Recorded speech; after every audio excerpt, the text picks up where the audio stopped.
Hello， 大家好，我係李家國邦奴啊！嗱，見到我身後邊呢個平台仔咧，就知道咧，我今日咧嚟到將軍澳南，想介紹一個特色單位俾大家。Savannah 由會德豐發展，由8座樓宇組成，合共提供799個單位，另有5間洋房。2017年入伙。好啦，嗱，單位實用面積455尺，屬於2房緊廚。好啦，嗱，發展商好細心啦，喺門口旁邊咧預留咗個鞋櫃位啦。咁我相信咧，所有鞋咧都足夠擺晒落去噶啦。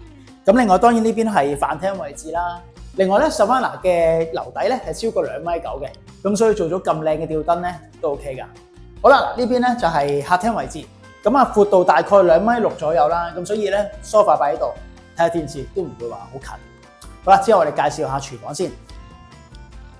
嗱，廚房咧雖然唔係好大，咁但係咧400幾尺有個緊廚咧，我相信都滿足到好多客人嘅需要噶啦。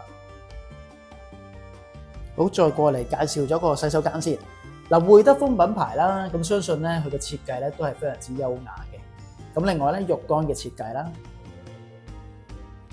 跟住到客房啦，咁 size 方面咧係2米乘2米，咁啊標準 size 啦，所以單人床啦、衣櫃咧都足夠擺晒落去嘅。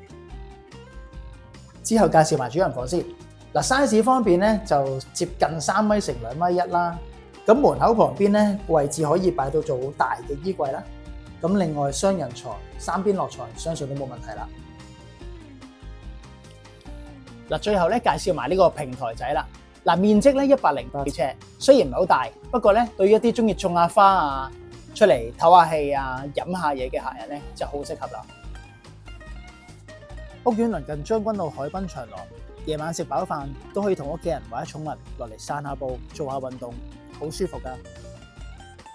而屋苑附近亦都有唔同嘅食肆、超市選擇。嗱，單位就介紹完啦。如果對於今日嘅單位有興趣嘅話咧，隨時聯絡我啊。拜拜。